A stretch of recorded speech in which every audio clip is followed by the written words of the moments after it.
for the Lakers. Lamar Odom is checked in for Bynum. Artest comes in for Matt Barnes. And it's Brown in for Kobe. Then for the Pacers, Tyler Hansbrough checked in for Josh McRoberts. Paul George comes in for Mike Dunleavy. And it's Collison in for George Hill. Here's the break. Here's Fisher. Drops in the breakaway layup. And that'll tie this game up. Beautiful double clutch. Great job to get the shot past the defender. And for the Lakers, Kobe said, Clark, after that series, we've been playing with fire the last 3 years. Now we finally got what we deserve. Steve, that is a very interesting quote. Take it apart for us and delve into it. Well, I think the Lakers had been to the finals for 3 straight years, and I think they were worn out emotionally. And for a couple of those playoff series over the years, they did play with fire and get away with it.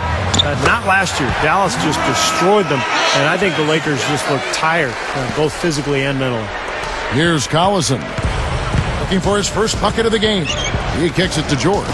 Out of bounds. They'll keep possession.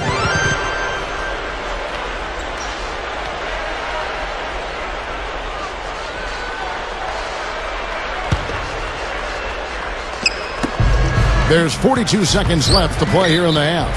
Just a total lack of focus. Was not paying attention to where he was.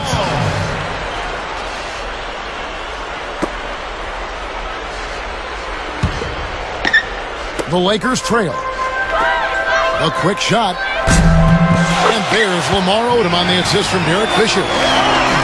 Fisher's got 4 assists in the game. And here comes Collison. Here's George, and he lays it straight in. And the Pacers lead by 2. About 3 seconds between shot and game clock. Jumps up, and it's Artest missing. Well, sometimes he really lacks the confidence he needs when he's driving to the basket. Collison, rebounded by the Lakers. From 11 feet away, scooped up. 1 second left. No good on that last second attempt there. It's the Pacers up 2.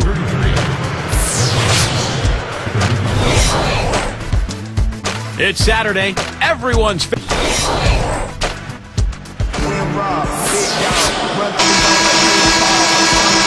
Welcome back, everyone. The second half about to get underway, and it's been a close one so far.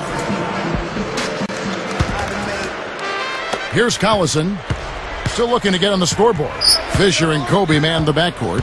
Artest and Powell in the forward slots. And it's Bynum in at the 5. That's who's in the game for the Lakers. I think Darren Collison is penciled in as the Pacers point guard of the future. And with blazing speed and a really insatiable appetite for the game, the future's bright for him. Let's go to our sideline reporter, Doris Burdick. Doris, what do you have? Kevin, Pau Gasol grew up in the diverse, artistic town of Barcelona, Spain, and his interests reflect that. A lover of opera, the fine arts, an avid reader, a former med school student. He's an intellectual. But Gasol's multifaceted interests are a concern for some in L.A., who might prefer him to have the single-minded focus on basketball of his teammate Kobe Bryant. Gasol said, "I don't like to be in a little box or in a bigger box. I just like to be open." Interesting stuff, guys. Thank you, Doris. And I don't think Gasol's off-the-court interest should be a concern. I mean, really, he was the key to them winning their last 2 titles when you look at it. Hey, you know, winning 3 in a row is a lot harder than people realize. I think the Lakers are still very dangerous, and Gasol is a big reason why.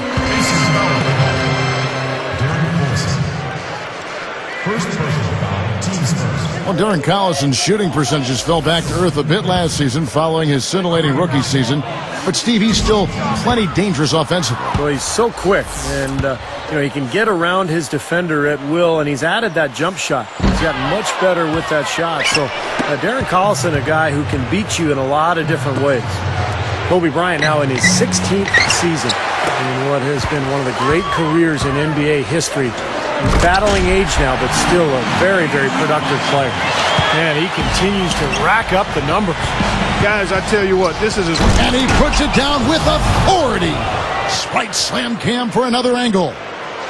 Boy, that is some fantastic body control. I mean, that reverse isn't nearly as easy as he made it look. Not at all. Just a tremendous play. Well, just imagine the confidence it takes even to try that move. Well, you know, a recent stat said that in the last 15 years, the Lakers are on average the best offense in the NBA. But in crunch time, ironically, they fall to around 12th best offensive. Not nearly as effective. Steve Blake's checked in for the Lakers.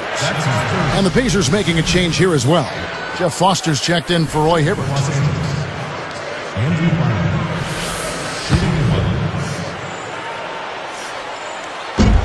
And he's unable to convert here on the three-point play. Going back to the Lakers and their letdown as far as crunch time offense goes. Good point by you. Steve, you take it now. Why do you think that's so? Well, I think Kobe's not the player that he once was, Kevin. I mean, he's not as athletic. He's not as capable as he used to be getting shots off against any type of defense. And I think the rest of the guys maybe lost a little confidence in themselves as a result. His 4 turnovers aren't helping his team's cause at all, are they? Tipped away. Out of bounds. And they'll keep possession.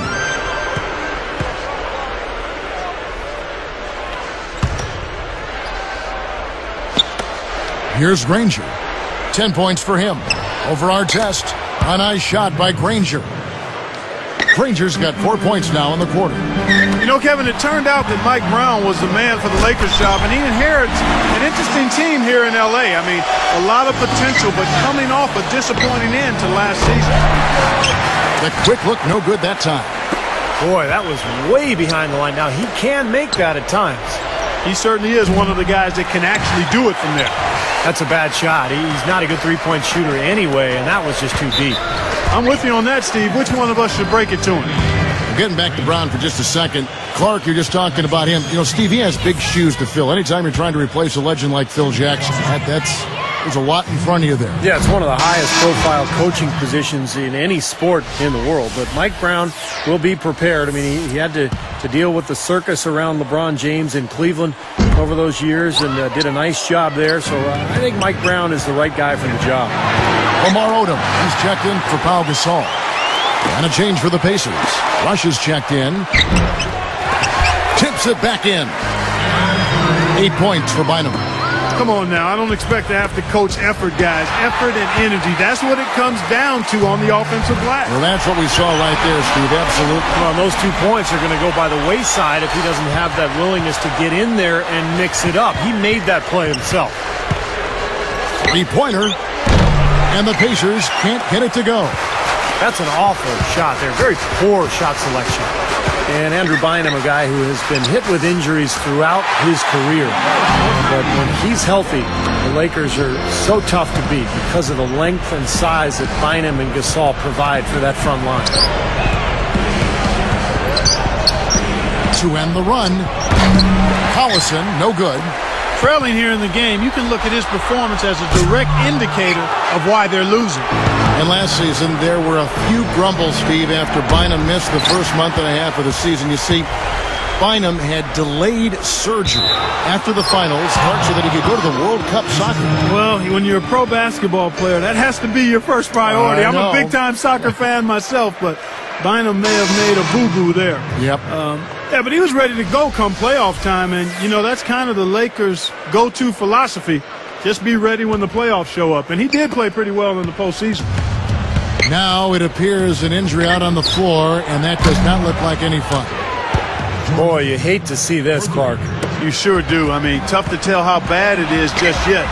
Hopefully not too serious. And the Lakers have possession.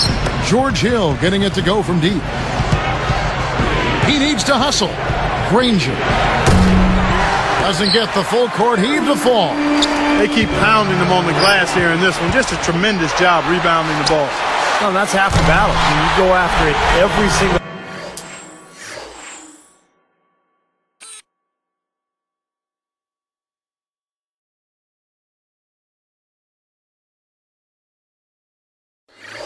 It's a mindset. Never assume the shot's going in. You've got to always assume the shot's going to come off the rim, and it's going to be yours. Now Hill. He has 7 from deep. Can't hit. Here's Kobe. Off target there. That would have pushed the lead to double digits. And a great show through 3 quarters as we enter the 4th. Who will carry the day?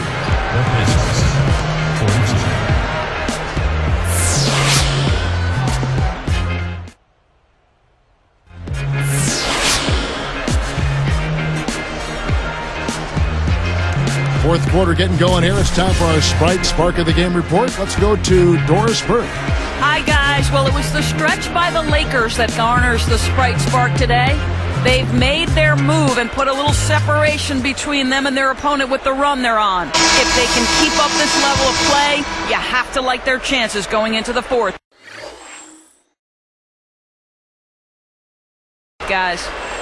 Doris, thanks. That run, Clark, really propelled them. Yeah, it sure did. I mean, it got their confidence up and gave them the kind of swagger you like to see in a team. Yeah, it gave them the edge for sure because look at the opponent. I mean, they are kind of down on themselves right now. The body language, not where it needs to be. On the court for Indiana, Granger and McRoberts are at the 3 and 4. Dunleavy is out there with George Hill. And it's Hibbert in at the center position. Fisher can't hit. I'm not sure what he was thinking there. That's embarrassing. You think? I mean, come on now. Doesn't he realize there's a game going on here? Kind of a waste of a possession there. Absolutely empty trip. That's not the shot you're looking for in that situation. Granger from outside. The second chance effort. McRoberts' shot is good. Crashing the offensive glass is such a big part of this game, and it's going to pay off for them. Boy, he went sky high for that one. Even numbers. Granger from outside. Another miss by Granger. I wonder if switching baskets really threw him off. I mean, because he can't get anything to fall this half. And some changes here for the Lakers. Bynum comes in for Pau Gasol. And it's Artest in for Matt Barnes.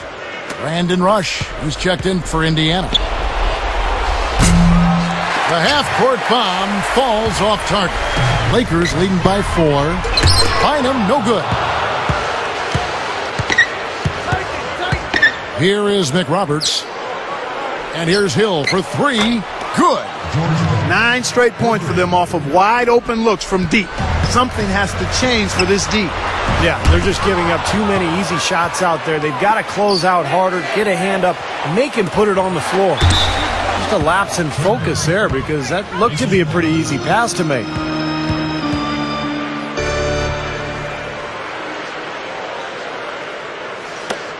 And here's Indiana. They've got an 8-0 run. Rush's shot is off. Here's Brown. Rips down the breakaway slam. You got to wonder about the effort defensively. They did not get back there. Yeah, you know what? A beautiful finish one way or the other, though. Oh! Now let's check out the Sprite Slam Cam. And they've gotten themselves back into this game now. Yeah, it's been an 180-degree change for them, and you can bet the other squad is starting to hear those footsteps. It's stolen by Odom. The reaction was so quick. Incredible defense. Hill pulls it in. Hill's got 4 rebounds in this game. From deep, here's McRoberts. Nice second effort. Good job staying with it.